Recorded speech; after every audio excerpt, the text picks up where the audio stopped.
Merhaba, Papatya'nın Örgü Dünyası YouTube kanalıma hoş geldiniz. Bugün sizlerle yine çok şık bir şal modeli çalışacağız.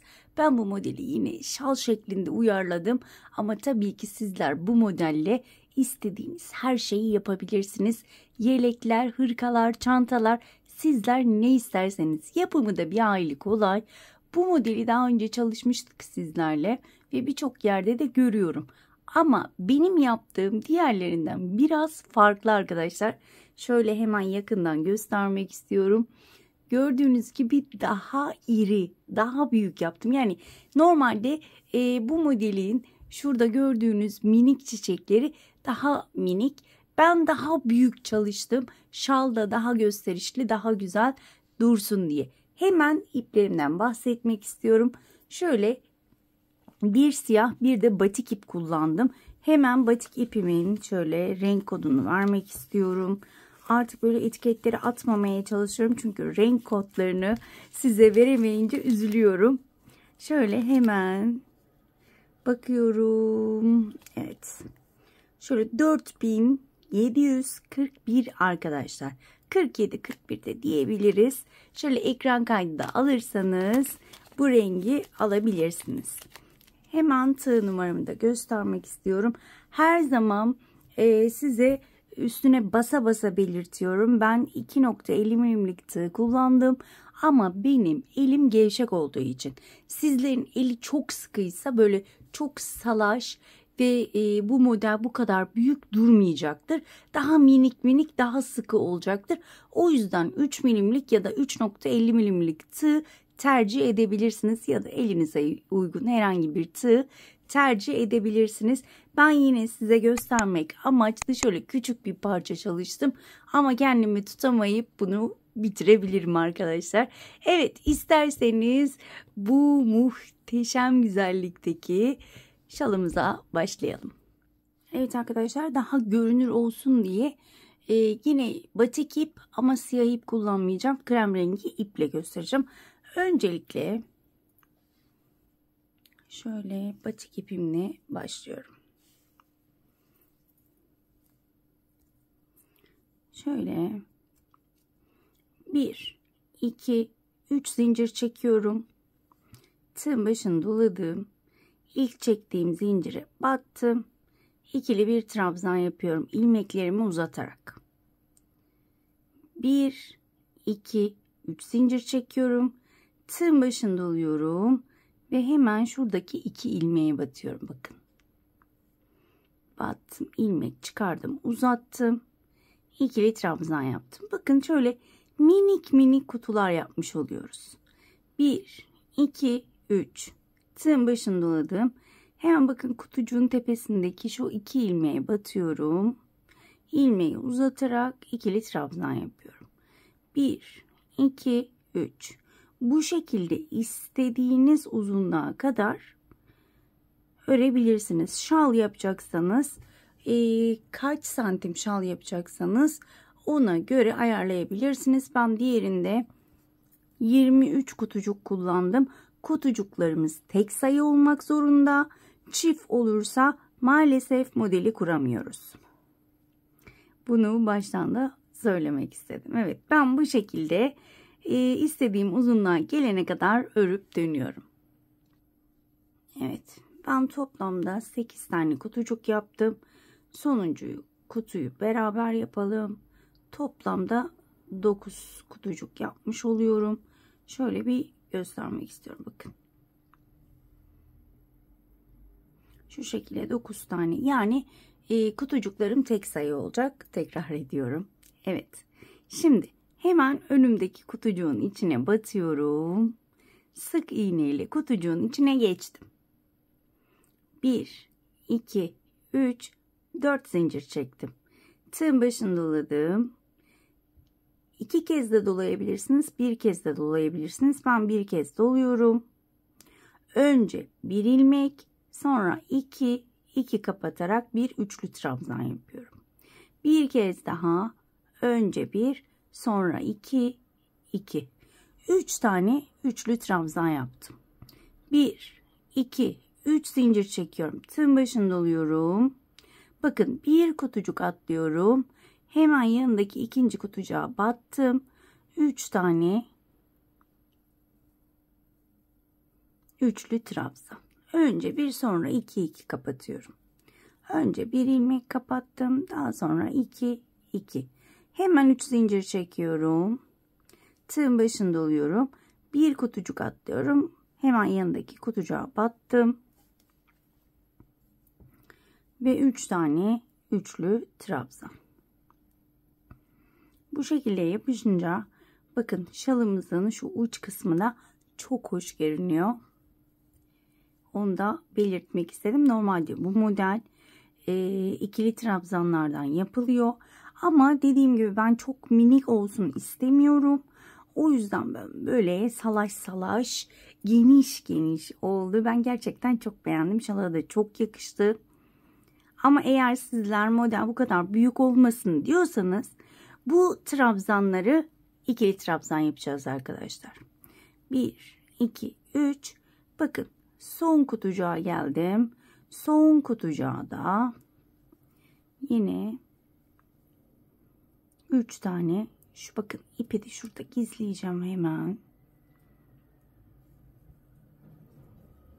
Evet, üçüncüyü de yapıyorum.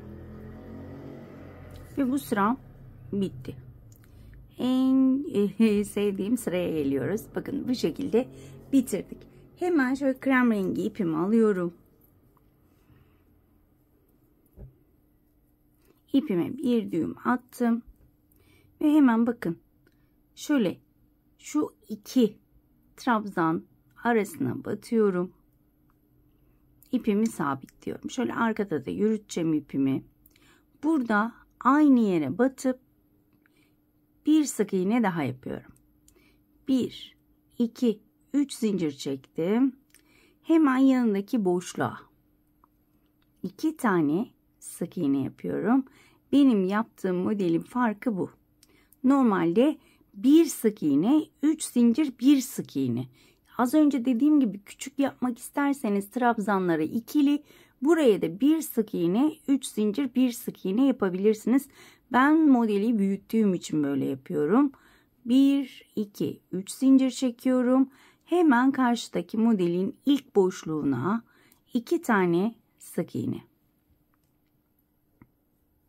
3 zincir. Diğer boşluğa batıyorum. 2 tane sık iğne. 3 zincir. Bu şekilde devam ediyorum. Bakın. 2 tane sık iğne yapıyorum. 1, 2, 3 zincir. Hemen diğer boşluğa geçtim ve oraya da 2 tane sık iğne yaptım. 1, 2, 3 zincir. 2 tane sık iğne yapıyorum. 3 zincirimi çekiyorum. İnanılmaz kolay bir model. 2 günde bir şal örebilirsiniz. Bir gün çok abartılı olur.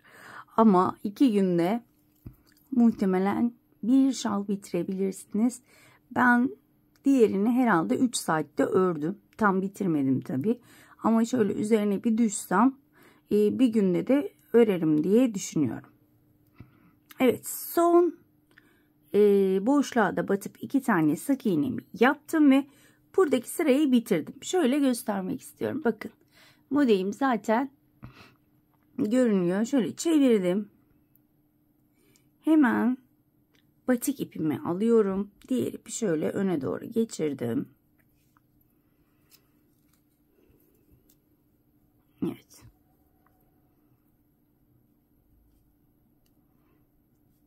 Bir, 2, 3, 4, 5. 5 tane zincirimi çektim. Bakın önümde benim model olduğu için hemen benim buraya batmam gerekiyor. Ve buraya 3 tane üçlü trabzan. Şuraya dikkat edin. Eğer bir kasma yaparsa zincirinizi daha fazla çekebilirsiniz.